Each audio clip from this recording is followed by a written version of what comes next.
começando mais uma edição do Além da Notícia. Aqui, a gente vai além dos fatos para entender o que realmente está acontecendo. Porque a notícia chega rápido, mas compreender os interesses, os bastidores e as consequências de cada acontecimento exige um olhar mais atento. Eu sou Bruno Araújo e a partir de agora convido você para uma análise sem filtros, que traz contexto e senso crítico. Assuntos vistos por um ângulo que nem sempre aparece nas manchetes. Seja bem-vindo, o Além da Notícia está no ar.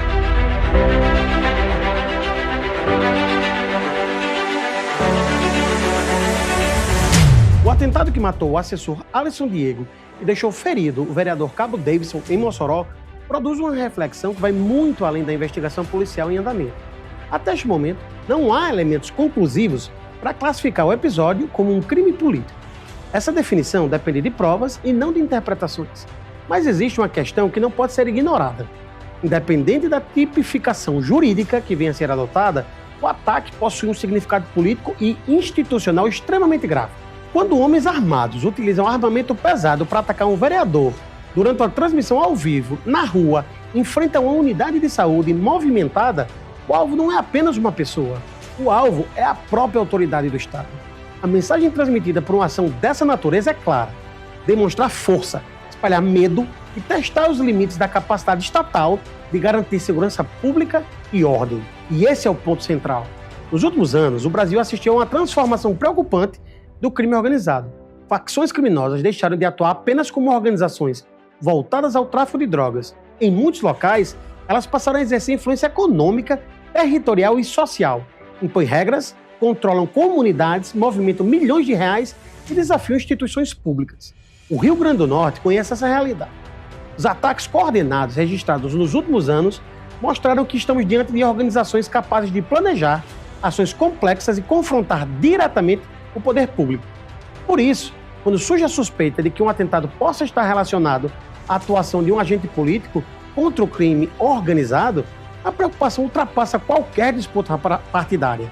Não se trata de defender um vereador, um partido ou uma corrente ideológica. Trata-se de defender um princípio básico da democracia. Nenhum representante eleito pode ser intimidado, silenciado ou impedido de exercer seu mandato por força de armas. A morte de Alisson Diego torna esse episódio ainda mais doloroso. Um cidadão perdeu a vida em uma ação que simboliza o avanço da violência e da ousadia criminosa. O que está em jogo é a capacidade das instituições de responderem com firmeza. A sociedade precisa de respostas, precisa de investigação rigorosa, responsabilização de todos os envolvidos e uma demonstração clara de que continua sendo a autoridade legítima nos territórios onde atua. Porque quando criminosos acreditam que podem desafiar agentes públicos sem consequências, o problema deixa de ser apenas de segurança pública. Passa a ser um problema para a própria democracia. E nenhuma democracia pode aceitar que a imposição do medo fale mais alto do que a lei. A criação do Dia da Esposa do Pastor Evangélico no calendário oficial do Natal pode parecer uma pauta pequena. Não cria impostos, não aumenta gastos e não altera diretamente a vida da população. Mas na política, os símbolos importam. E é justamente por isso que a nova lei sancionada pelo prefeito Paulinho Freire merece uma reflexão mais profunda. Antes de qualquer coisa, é preciso dizer o óbvio. Não está em discussão a importância das esposas de pastores. Muitas desempenham um papel importante, um trabalho social relevante, atuam em ações comunitárias, acolhem famílias e ajudam a construir redes de solidariedade dentro das igrejas. O debate aqui é outro. A questão é saber qual deve ser o papel do Estado diante de funções que existem exclusivamente dentro de uma estrutura religiosa. O Brasil é um Estado laico.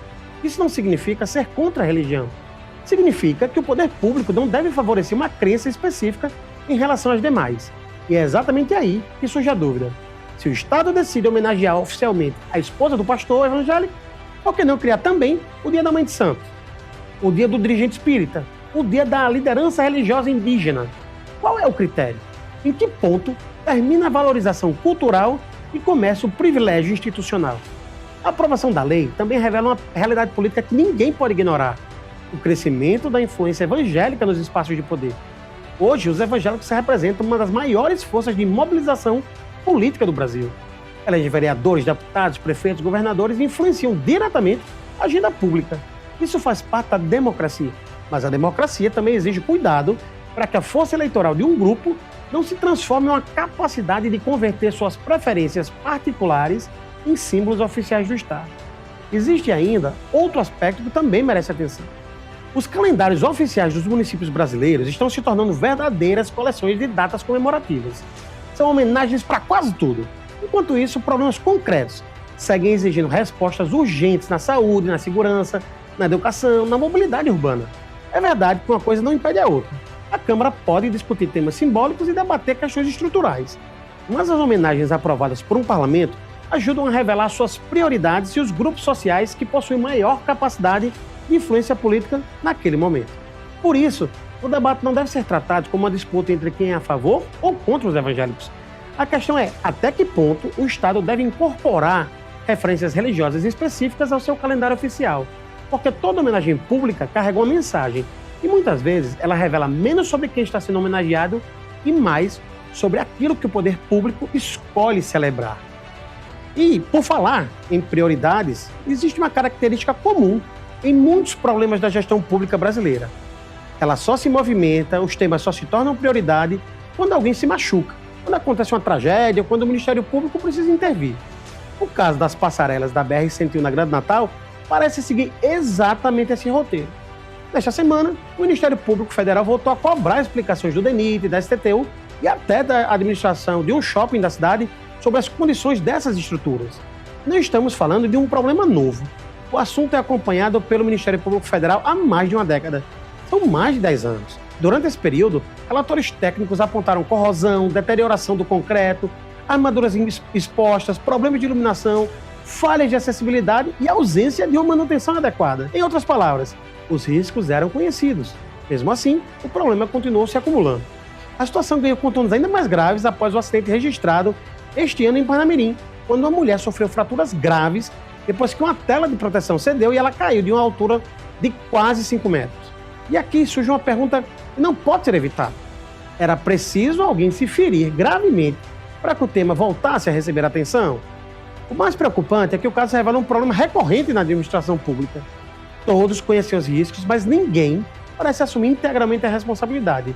O DENIT é responsável por parte das estruturas, a STTU responde por outras, e o Midway possui obrigações específicas relacionadas à passarela localizada em seu entorno. Enquanto isso, os processos seguem entre estudos, laudos, ajustes, licitações e promessas de futuras intervenções. Mas para quem utiliza essas passarelas, pouco importa qual órgão é responsável. O que importa é saber se a estrutura é segura. Milhares de pessoas atravessam a BR-101 todos os dias para trabalhar, estudar, acessar serviços de saúde ou simplesmente voltar para casa. Elas não podem ficar dependentes da burocracia ou da disputa de competências entre instituições. A verdade é que manutenção não costuma render inauguração, placa comemorativa nem discurso político.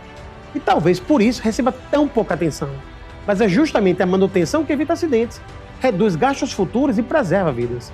Quando uma passarela chega ao ponto de apresentar risco estrutural, isso normalmente não acontece do dia para a noite.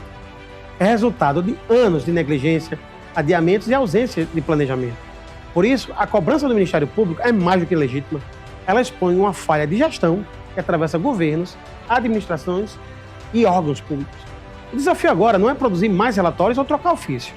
O desafio é transformar diagnósticos antigos em soluções concretas. Porque quando o assunto é segurança pública e preservação da vida, 10 dias para responder ao Ministério Público podem parecer pouco. Mas o tempo que tem se levado para isso é simplesmente inaceitável.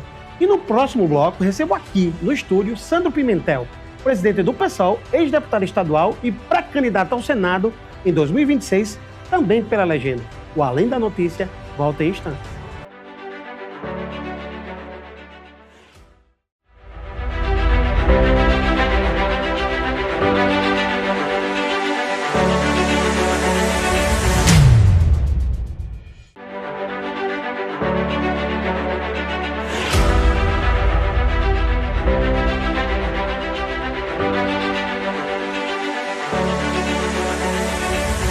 Olá, estamos de volta com o programa Além da Notícia e aqui recebemos no programa de hoje Sandro Pimentel, ele que é vigilante da UFRN, ex-deputado estadual, ex-vereador de Natal, é filiado ao PSOL, um dos fundadores do partido no país e pré-candidato ao Senado pela legenda. Sandro, um prazer receber.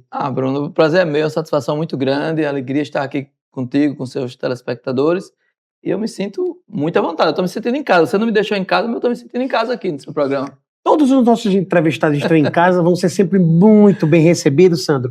E eu quero começar a pergunta, até pelo fato de você estar se sentindo tão bem em casa, tão bem recebido. Você, como tem sua trajetória política, a gente traçou aqui na sua apresentação um pouquinho dessa caminhada, mas, além disso, você já foi candidato ao governo do Estado, já foi candidato a prefeito de Natal, já foi eleito deputado estadual, mas eu lhe pergunto, de que forma essa trajetória de vitórias e derrotas, e de representatividade, de toda forma, representa aquele garoto lá de Ceará-Mirim, filho de Dona Conceição e de seu Clóvis. Em que ponto essa trajetória é representada por tudo isso que você já viveu na política? Bruno, primeiro, parabéns pela pesquisa que você fez aí. Também fui vereador de Natal 2 vezes. E representa, assim, eu inclusive estava com eles agora essa semana, e eu tenho muito orgulho do meu pai e da minha mãe, né? Meu pai e minha mãe foram muito dedicados, a gente nasceu em Ceará-Mirim, Bruno, mas na zona rural, a gente não é da área urbana, né? E eu, talvez essa minha estatura, que eu carreguei muita lata d'água na cabeça, né? Que a gente não tinha água encanada, não tinha energia elétrica lá no sítio. E meu pai, ele representa porque ele tá vivíssimo ainda. Meu pai tem mais saúde do que eu, viu? Com 87 anos já. Com muito vigor, muita força, na agricultura, plantando, colhendo, tem um pequeno comércio. E eu devo muito ao meu pai e à minha mãe toda a educação que eles me deram, coerência, força, resiliência, tudo isso aprendi com eles, porque você sabe muito bem que na universidade, nos bancos escolares, a gente aprende muita coisa, mas não sobre caráter. O caráter ninguém ensina, né? O caráter vem do berço ali, e eu devo muito a eles e consigo manter essa identidade com as pessoas da periferia, das áreas rurais, porque é de lá que a gente veio, daquela pessoa que plantou a macaxeira, a batata, o jerimum, o milho, o feijão, e isso meu pai sempre cultivou muito, e eu, guardadas as proporções, não vou me comparar com ele, mas eu sei plantar bem, viu? E sei colher. Até hoje você sabe, e se precisar você vai... Sim, eu gosto de fazer isso. Então, os espaços menores que eu tenho, eu moro na zona norte de Natal, na minha casa tem um quintal, nunca quis morar em apartamento, né? E eu planto no quintal, eu planto macaxeira, quando colho ali eu quebro a maniva, planto novamente, para sempre ter ali algo que vem da terra. A gente planta horta, cebolinha, tomate, coentro. Eu gosto de ver aquela coisa brotando assim, é bom. Sandro, por falar em coisas que brotam, que saem do nada, o PSOL é um partido que ele, não dá para dizer que ele saiu do nada, mas ele saiu de uma dissidência do PT em nível nacional. E um momento de muita insatisfação política, não só em partidos de esquerda, mas até de direita. Sim. Você já havia sido filiado antes a algum partido político, antes de fundar o PSOL? E o que é que motivou integrar uma legenda com este perfil? Mais à esquerda do que o próprio PT, segundo algumas pessoas avaliam. Mas vou dizer uma coisa, Bruno, você é muito curioso, viu? Como jornalista, a gente tem esse papel, né? Eu fui filiado ao PT, é isso, passei 10 anos. Fui candidato a deputado estadual pelo PT em 2002, na eleição com Lula presidente, que nós conseguimos elegê-lo. Mas logo na sequência a gente se decepcionou com a estrutura que o governo montou, os ministros que foram indicados ali de direita, Casa Civil, e Agricultura, e a gente se desanimou ali, e foi ali que a gente saiu, rompeu com o PT. Na sequência vieram os radicais que foram expulsos, acho que você lembra. Sim, Luiz Helena, Babá, João Fontes e tal. A gente se sentiu ali expulso, foi a partir dali que a gente começou a construir a coleta de assinaturas para fundar o PSOL, e eu tive muito orgulho de estar em Brasília, sendo um dos primeiros dirigentes nacionais do partido, e sigo, inclusive, hoje ainda direção nacional, além de presidir o partido aqui no estado. E quando a segunda parte da pergunta que você faz, é porque a gente gosta muito da raiz, assim, a esquerda, ela precisa ter essa raiz, eu acho que o PT perdeu muito essa identidade. Os dirigentes, os militantes que militavam na zona rural, nos movimentos sem teto, nos movimentos sem terra e tal, eles acabaram indo para algum cargo de gestão, nos governos do estado, na presidência da república e tal, e o movimento perdeu um pouco essa força. Hoje você não vê essa militância raiz, você vê nas campanhas eleitorais as pessoas que estão ali porque estão recebendo algum tipo de contribuição. Eu não sou dessa época, Bruno, eu sou da época que a gente não tinha fundo eleitoral, não tinha fundo partidário, a gente comprava estrelinha para andar com ela, comprava bandeira e vendia. E as pessoas no bar diziam, eu quero a estrelinha, era linda a estrela, não posso negar. Embora não seja mais do PT, hoje a estrela do PSOL é maravilhosa, o sol do PSOL é maravilhoso, mas a estrelinha era linda, a gente guardava, fazia coleção ali de modelos, era um encantamento, né?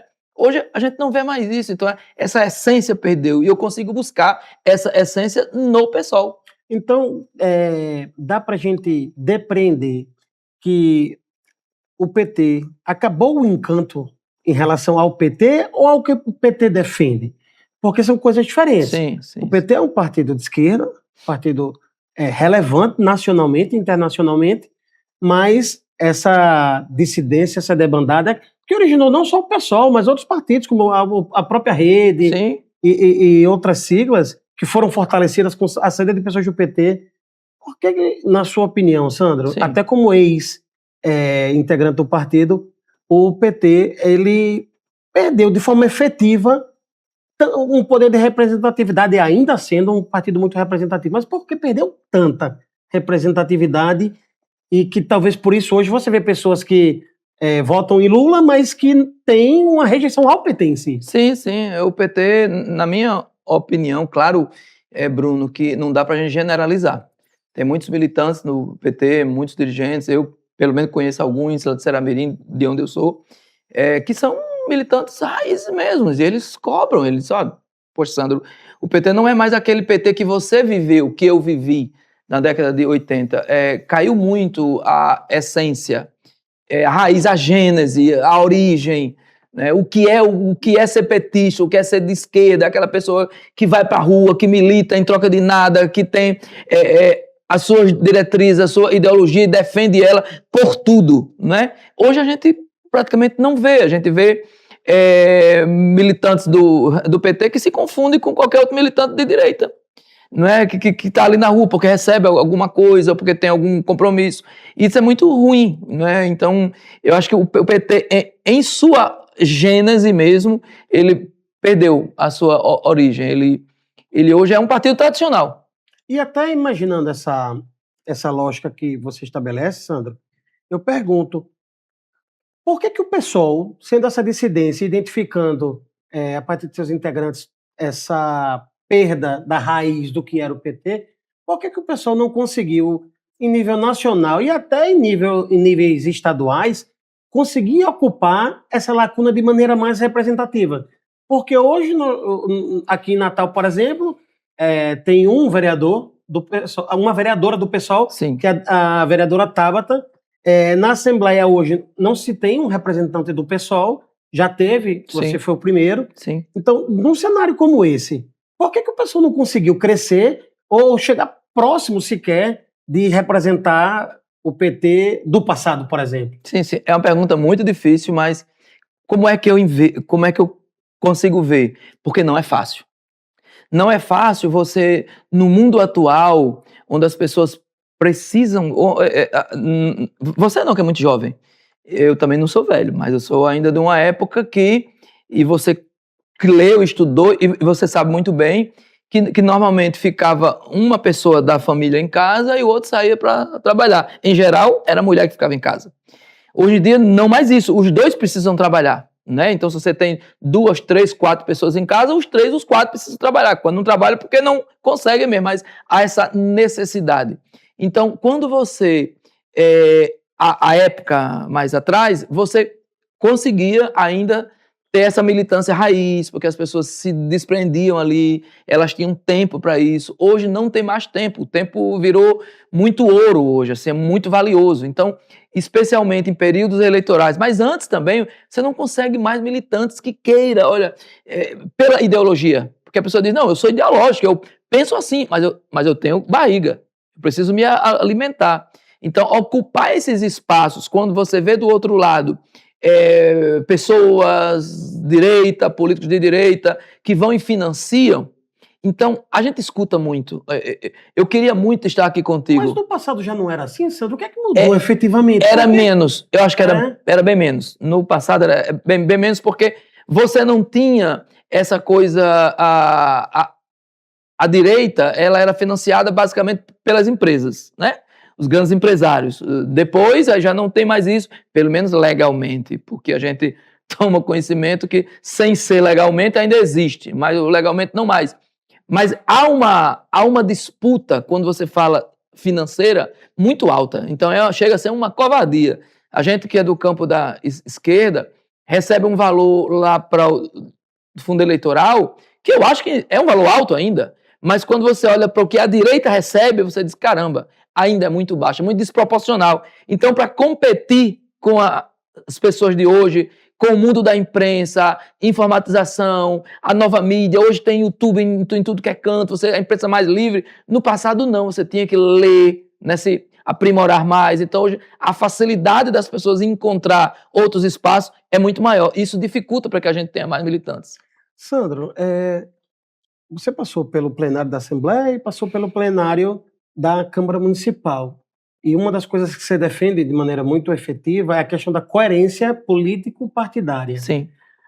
Você acredita que essa coerência, em alguma medida, ou essa defesa, ela prejudicou a tua permanência, por exemplo, na Assembleia Legislativa, visto que você foi alvo de um processo, né, em função de questões contábeis, sim. eleitoralmente falando, e acabou perdendo o mandato. Sim.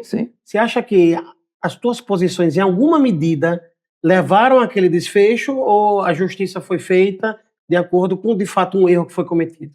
Prejudicou, prejudica e prejudicará. Quando você tem uma ideologia, quando você tem um pensamento e você luta por aquilo, normalmente você é muito assediado, muito pressionado a você mudar de rumo. E a política, para quem é camaleônico, é muito fácil.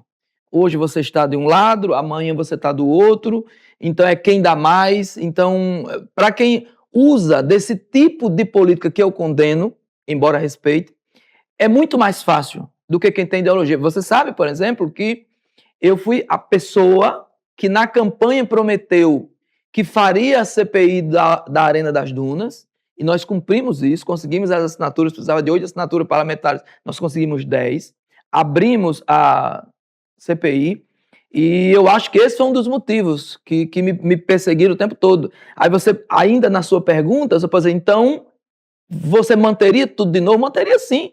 Se eu voltar um tempo ainda à Assembleia Legislativa, não tenha dúvida, farei tudo de novo, inclusive vou querer resgatar essa CPMI, porque eu sei o que aconteceu lá. Eu tinha materiais, eu tinha elementos para isso. E assim, uma coisa que para mim é imperdoável é você esgaçar recurso público. Porque eu entendo que quando você malversa recurso público, utiliza mal, você desvia recurso público, você está tirando ali da boca de uma criança que está com fome, você está tirando uma medicação na unidade de saúde das pessoas que mais precisam. Então isso para mim é repugnante e é inaceitável. Sandro, a gente está chegando ao final desse nosso primeiro bloco, desse bate-papo, e até pegando carona numa expressão que você usou, você disse que há políticos que são camaleônicos, mas há também pessoas que, até em função das trajetórias e da própria evolução de pensamento, elas acabam mudando de ideia em relação a alguns assuntos. E aí eu lhe pergunto, você como um político de esquerda, formado no sindicalismo, servidor público, tem alguma visão que você tinha lá no começo, quando ainda estava traçando esses primeiros passos na política partidária, que mudou depois que você assumiu, de fato, posições oficiais, ocupando cargos eletivos? de forma popular e eleita para isso? Mas essa pergunta você só vai me responder no próximo bloco. O Além da Notícia volta já já no bate-papo com Sandro Pimentel.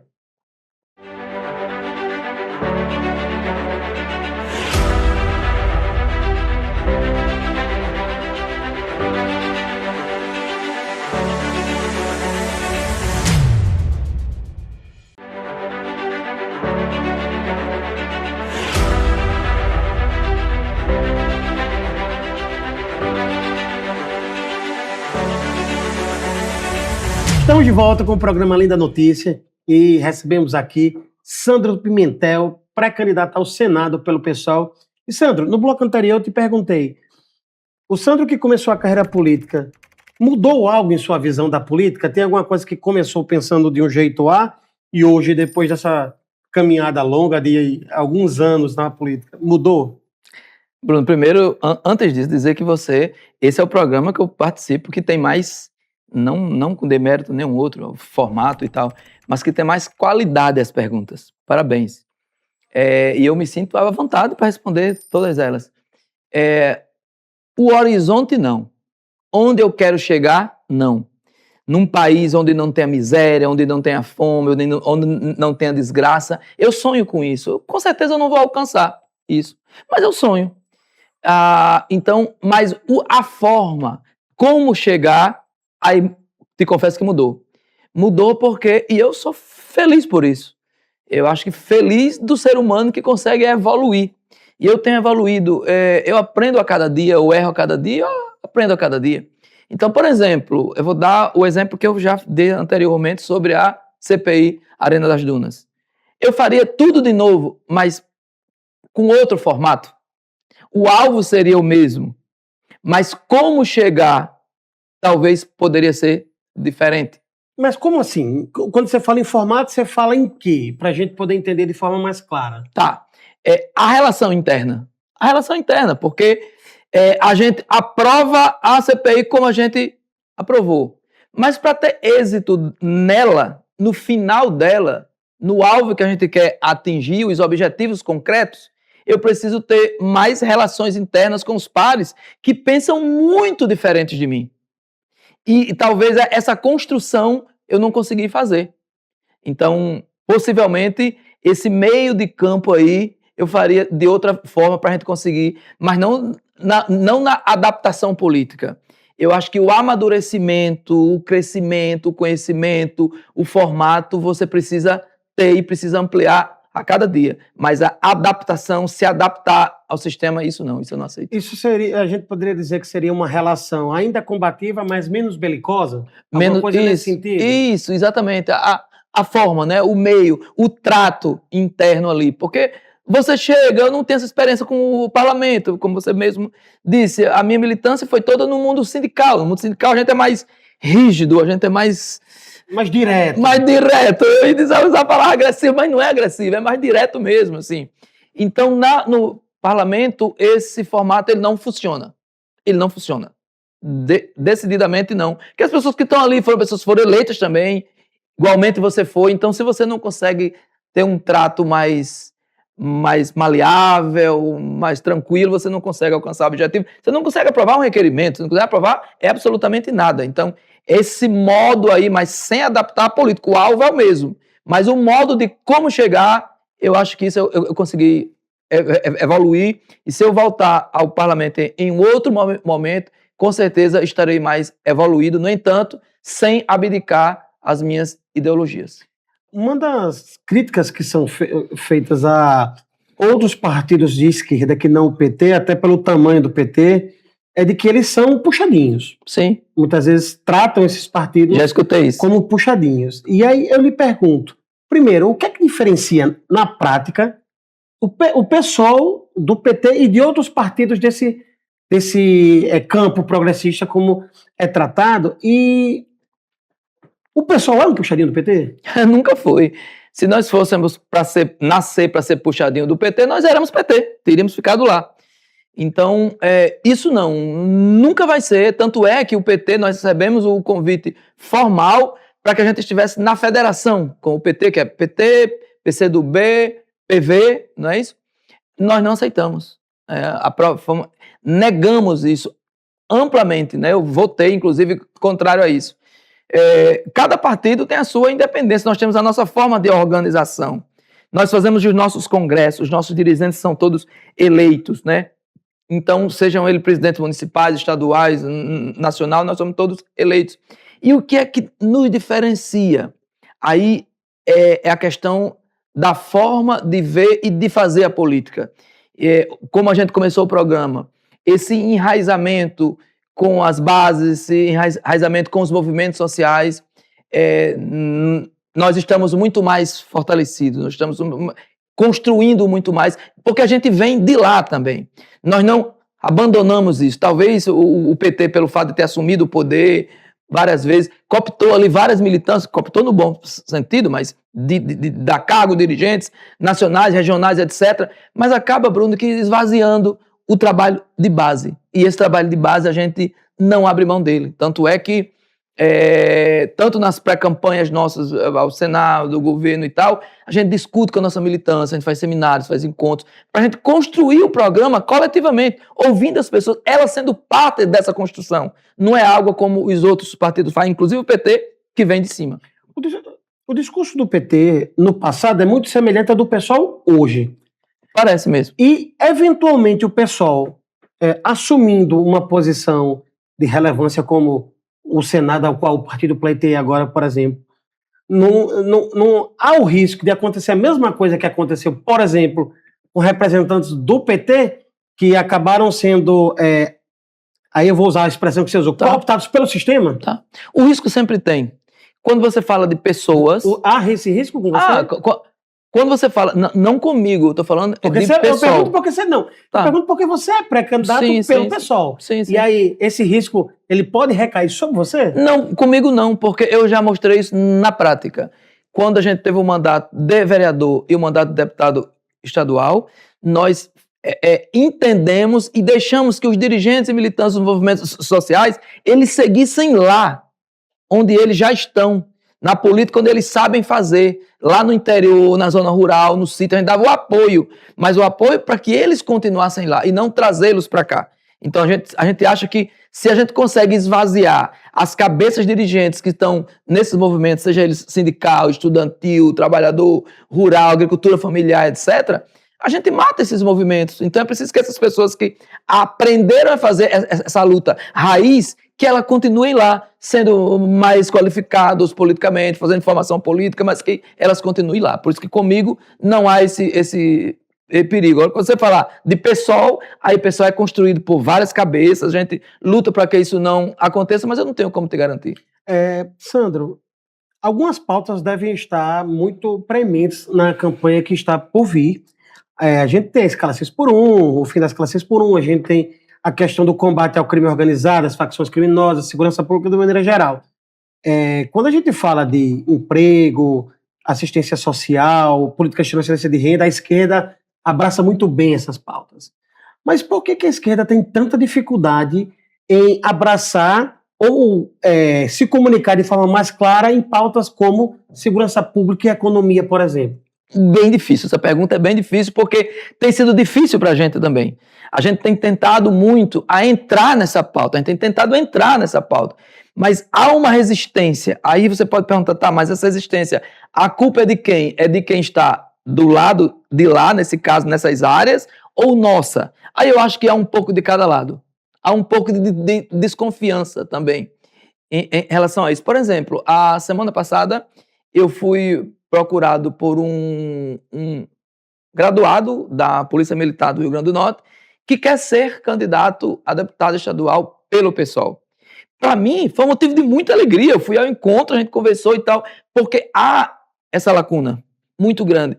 Como fazer? A gente não conseguiu encontrar ainda essa forma de bolo, mas a gente precisa evoluir nisso, nessa área, na área religiosa também, a gente tem tido essas dificuldades, mas eu particularmente sou muito aberto a isso, e eu fui militar também, talvez isso também facilite um pouco. Você é sargento, salvo engano, Eu fui... por que você sabe de tudo isso? Você pesquisou bem. A gente trabalha, né? Parabéns, não sei como terceiro sargento do Exército, não. A gente tem, eu acho que não é o setor, sabe, Bruno? Eu acho que a gente tem que lidar com as pessoas como elas são, independente se elas são jornalistas, se elas são médicos, se elas são policiais. O pensamento delas, a gente tem que ter identidade com aquilo que elas pensam. Mas a percepção das pessoas em geral, a gente consegue perceber que há uma dificuldade nesse trânsito, nessa relação de a esquerda conseguir alcançar essas pautas. Mas ainda nessa questão da defesa de bandeiras e pautas, uma das coisas que você defende é a participação do Estado na economia em algumas situações de intervenção mesmo, quando necessário. Fala um pouquinho para a gente o que seria mais ou menos uma participação do Estado mais efetiva no aspecto econômico, já que como senador você vai precisar propor e discutir temas nessa seara. Hoje, Bruno, você deve estar convidando, ou já convidou outras pessoas para estarem aqui nessa cadeira onde eu estou. E se você convidou ou vai convidar parlamentares, eles vão começar fazendo prestação de conta de emendas que eles destinaram. Chega a ser ridículo. Parece que para um parlamentar, se tem emendas, tem tudo. E essa é uma das bandeiras que eu quero levar para o Senado. O fim das emendas? O fim das emendas parlamentares. Isso não pode continuar. Não dá para que o poder público seja um aval das pré-candidaturas e das candidaturas que já têm mandato. São mandatos que estão sendo literalmente comprados. Os senadores eleitos, os deputados eleitos, eles vão para o prefeito e dizem, olha, eu te mandei 100 mil de emenda, 200 mil, 500 mil, sei lá, eu quero X votos. Ou, se eu for eleito, vota em mim que eu vou destinar tantos mil, tantos milhões. Eu não faço campanha assim. A emenda, ela é pública, ela é do seu dinheiro. Do seu dinheiro, Bruno, do seu imposto que você paga, de todas as pessoas que estão nos assistindo, do meu, etc. Então, isso não pode servir como barganha. Esses recursos, esses bilhões que são destinados para a emenda parlamentar, têm que ir para os municípios e as pessoas cobrem dos seus gestores, as quais elegeram, para que aqueles recursos sejam utilizados nas políticas públicas, para que você não seja ali como um favor. Não, eu estou devendo esse favor, porque ele destinou para mim tantos mil, tantos milhões e tal.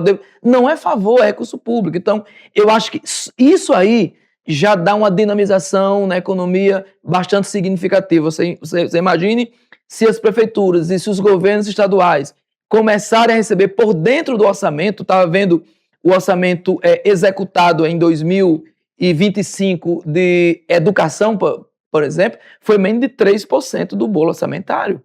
Para toda a saúde brasileira, foi em torno de 4% de todo o bolo orçamentário. Se esse bolo orçamentário da saúde ele dobra, e se o da educação dobra, a gente vai ter muito mais qualidade de vida, muito mais educação com qualidade, muito mais saúde pública com qualidade, e os prefeitos, os vereadores, as pessoas não vão ficar presas, devendo favor a determinados parlamentares que vão cobrar, sim, nessa época do processo eleitoral. A gente pode dizer que essa seria uma das prioridades do eventual senador eleito Sandro Pimentel?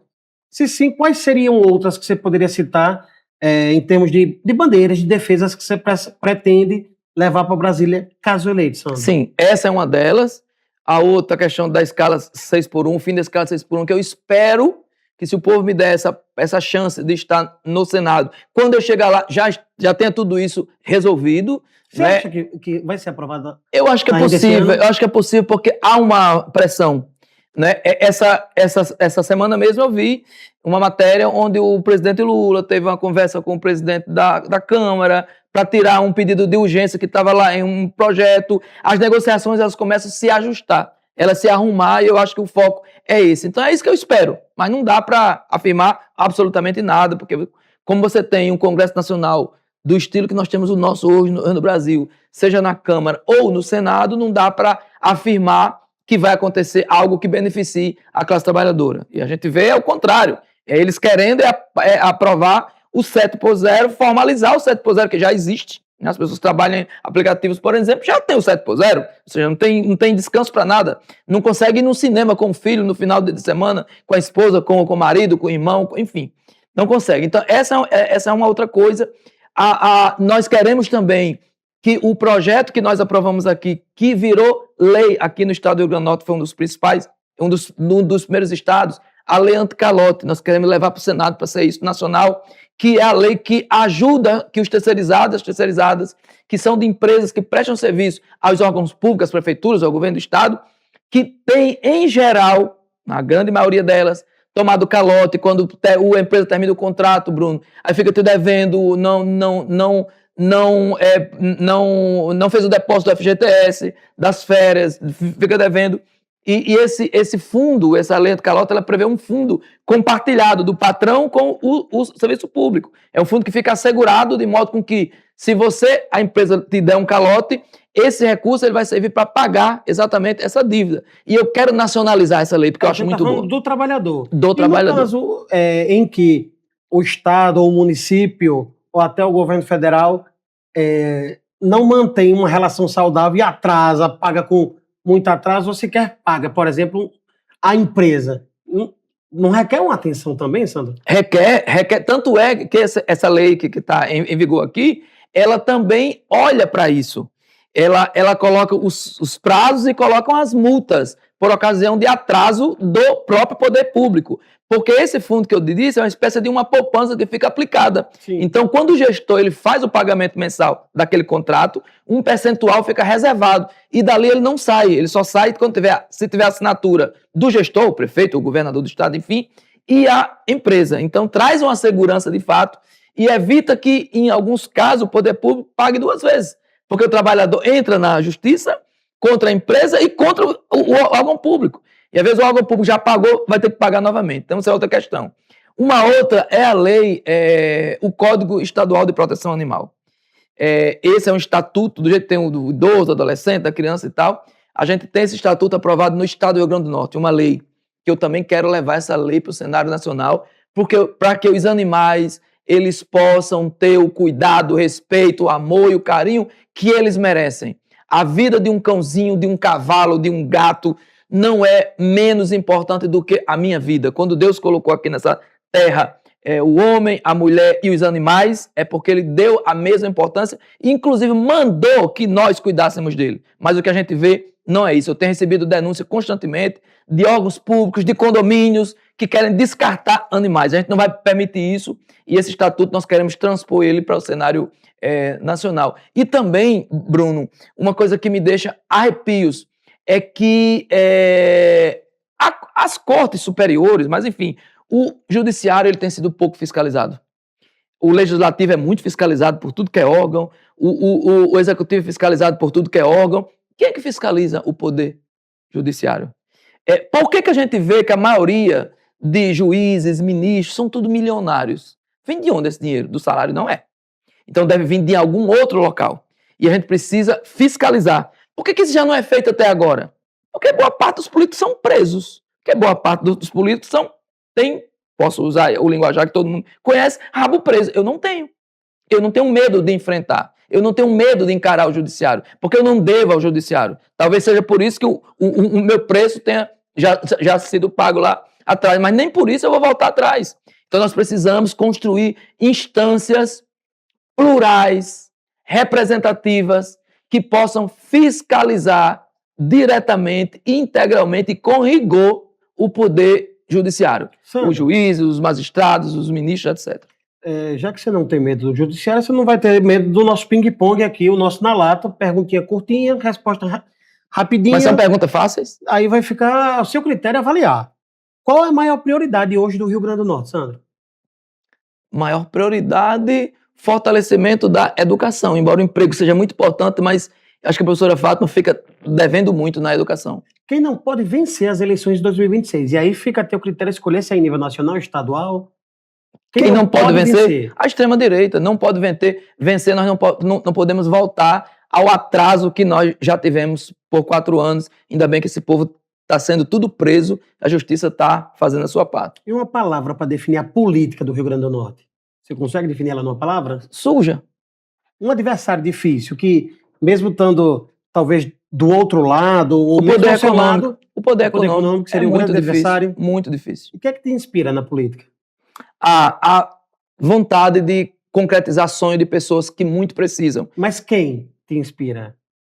Quem me inspira? Sim, na política. Eu tenho muita inspiração de Deus, eu tenho muito a inspiração em casa, mas assim, é uma coisa que para mim, quando você vê, Bruno, a alegria de uma pessoa ou de várias pessoas, ou de uma comunidade, de uma sociedade que mais precisa, quando recebe um benefício público, sem saber que fica devendo favor, isso me traz uma alegria gigantesca. Qual o legado que Sandro Pimentel, ao final da sua carreira na política, quando isso vier a acontecer, pelo que você quer ser lembrado, Sandro? Eu quero ser lembrado pela coerência, pela ética e pela verdade. Sandro, muito obrigado por estar aqui conosco, por bater esse papo, por falar sobre absolutamente tudo, sem papas na língua. E é o objetivo do Além da Notícia, trazer não só a informação, mas a percepção dessa realidade a partir dos olhos de quem vive ela todos os dias. E você, telespectador, fico muito feliz por ter você conosco, Sandro. Bruno, eu quero te agradecer e já assumir um compromisso contigo, de que eu quero assistir os outros entrevistados com esse nível de pergunta. Eu estou curioso para saber o que é que eles vão responder. Então, fico muito feliz. Muito obrigado. Parabéns pelo espaço, parabéns pelo nível das perguntas, muito qualificadas. Então, você, de fato, é por isso que você é referência do jornalismo aqui no Estado. Parabéns. Agradeço pela gentileza, Sandro, e agradeço principalmente pela gentileza de vocês, que estão aí do outro lado acompanhando o nosso bate-papo. E a gente se vê na próxima semana com mais um episódio do Além da Notícia. Até já. Até lá!